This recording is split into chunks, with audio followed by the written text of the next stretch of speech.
Picture it. The 1960s. Hairspray is king, the air is thick with the scent of Aquanet, and the streets are alive with the vibrant colors of psychedelic patterns.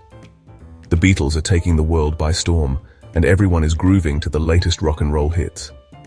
It's a time of cultural revolution, where every corner you turn, there's something new and exciting happening. Bell-bottoms are all the rage. These wide-legged pants are more than just a fashion statement.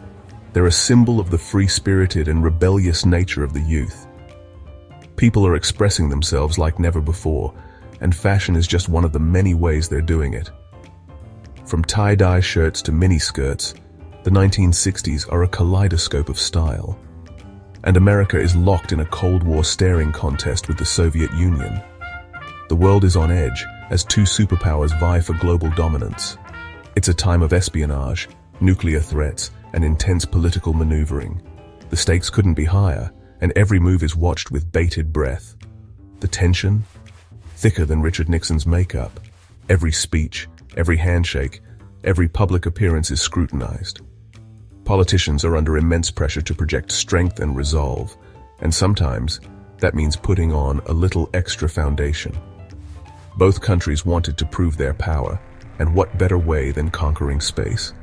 The space race becomes the ultimate battleground, a place where technological prowess and national pride are on full display. Rockets are launched, satellites are sent into orbit, and the race to the moon is on. It's like the high school rivalry, but with rockets and the fate of humanity hanging in the balance. Imagine the tension of a championship game, but instead of a trophy, the prize is the future of space exploration. Every launch is a high-stakes event, and the world watches with anticipation.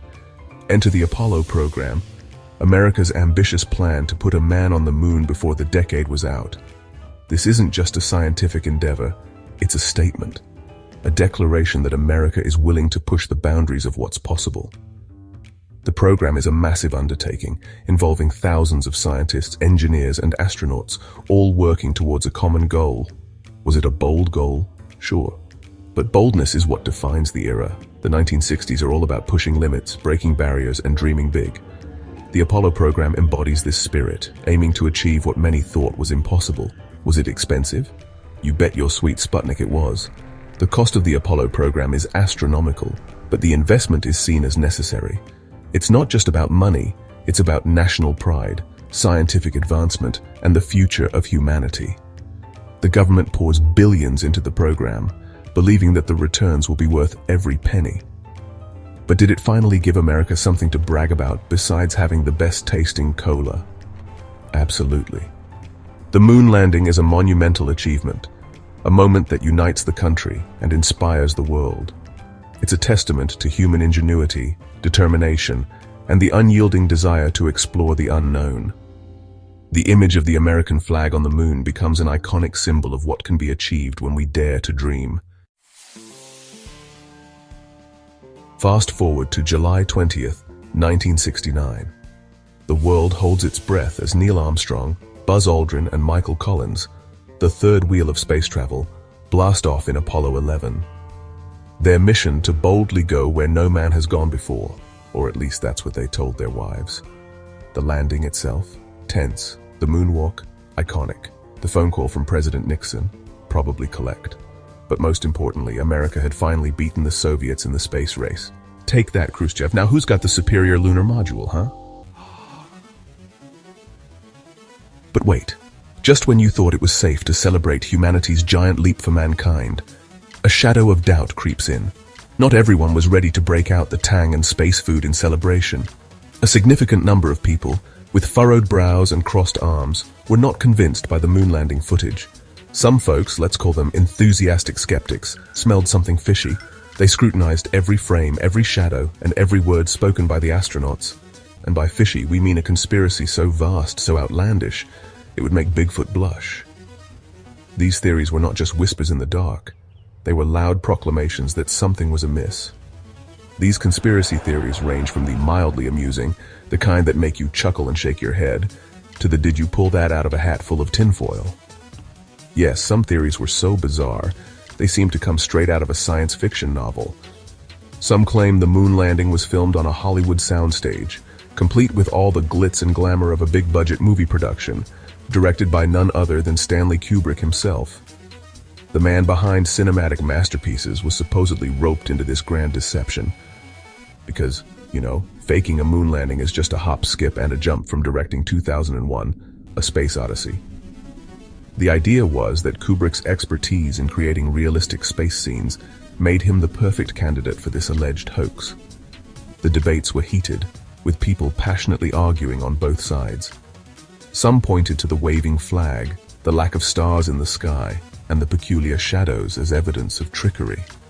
Meanwhile, experts and scientists tirelessly explained the physics and conditions of the moon that accounted for these anomalies. They provided detailed analyses and counter-arguments to debunk the conspiracy theories. Despite the overwhelming evidence supporting the moon landing, the conspiracy theories persisted. The iconic images of astronauts on the moon, the lunar module, and the Earthrise were not enough to quell the doubts of the skeptics. In the age of the internet, these theories found new life on social media and online forums. People from all over the world joined in, sharing their own takes and adding fuel to the fire. And so the debate continues. Every time we look up at the moon, we are reminded of the incredible achievement of landing there, and the equally incredible theories that question it. Debunking the bunk, why these theories are all bark and no bite. Today, we're diving into the world of moon landing conspiracy theories. These theories have been around for decades, but they are all bark and no bite. Let's break down why these claims simply don't hold water. Let's address the elephant in the room, or rather, the lack of elephants on the moon. The idea that the moon landing was faked is one of the most persistent conspiracy theories out there. But when you look at the evidence, it quickly falls apart. If the moon landing was faked on a soundstage, wouldn't someone have noticed? Think about it. The sheer number of people who would have to be involved in such a massive cover-up is staggering. Like, say, the hundreds of thousands of people involved in the Apollo program. We're talking about engineers, scientists, technicians, and even the astronauts themselves. Keeping a secret of this magnitude would be nearly impossible. Or the cleaning lady who had to dust all that fake moon rock. It's not just the high-level officials who would need to be in on it. Even the janitors and support staff would have to be part of the conspiracy. And the waving flag in the windless vacuum of space. This is one of the most cited pieces of evidence by conspiracy theorists, but it's easily debunked, easily explained by a telescopic flagpole designed to, make the flag look presentable for its lunar close-up. The flag appears to be waving because of the way it was set up, not because of any wind. It's called fashion, darling. Look it up. The flag was designed to stand out and look good in photos, just like a well-crafted outfit on a runway. As for the lack of stars in the photos, this is another favorite argument of the conspiracy crowd. They claim that the absence of stars in the moon landing photos is proof that the whole thing was staged. Ever tried taking a picture of a brightly lit object in the dark? Yeah, it's not easy. The cameras used during the Apollo missions were set to capture the bright lunar surface and the astronauts, not the faint stars in the background. Blame the limitations of camera technology, not some grand conspiracy. The cameras of the 1960s simply weren't capable of capturing both the bright lunar surface and the dim stars at the same time, so the stars don't show up in the photos. But that doesn't mean they weren't there. And let's not forget the physical evidence left behind. The footprints, the lunar modules, and the scientific instruments that were placed on the moon are all still there. These are tangible pieces of evidence that anyone with a powerful enough telescope can see. Modern space missions continue to build on the legacy of the Apollo program. The technology and knowledge gained from those missions have paved the way for everything from the space shuttle to the International Space Station. And now, we're setting our sights even further, with missions to Mars and beyond. The idea that the moon landing was faked is not only an insult to the thousands of people who worked on the Apollo program, but it also undermines the incredible achievements of modern space exploration. So, the next time someone tries to tell you that the moon landing was faked, remember the overwhelming evidence that proves otherwise. The moon landing was a monumental achievement, a testament to human ingenuity and determination. Let's celebrate it, not question it. The Eagle has landed, and we have the receipts.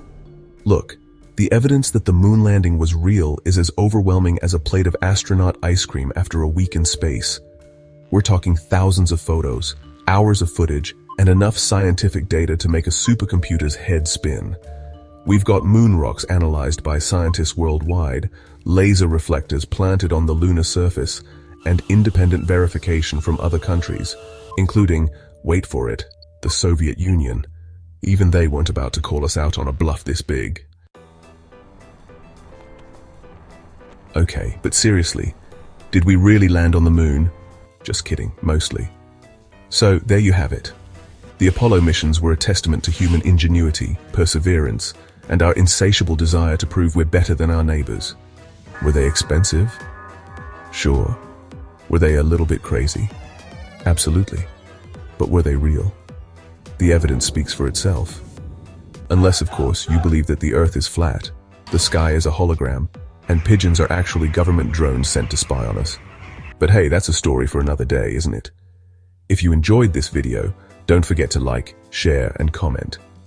Subscribe to Map My Saga and ring the bell icon for more intriguing stories.